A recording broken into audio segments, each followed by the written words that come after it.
Hey there gamers, in this video I'm going to show you how to get the Warder's Sword in Gothic 1 Remake. The Warder's Sword is an upgrade for your basic sword that you can acquire early in your journey without the need for high strength requirements. To get this, head down to the shore at this location as you can see here on the map. Now swim in the ocean and follow my path until we reach the secret pirate cove behind the rock formation. Once you get here, turn right and at the end of this area, jump down onto this pool of water. Now follow this linear path until you reach the end of the underwater cave. At the end of this cave you'll find the Warder's Sword. This sword deals 32 damage with a strength requirement of only 22 points.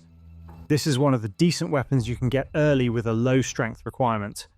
And that's how to get the Warder's Sword in Gothic 1 Remake. Please do drop a like and subscribe. It really helps the channel grow, and I'll see you in the next tutorial. Thank you so much for watching.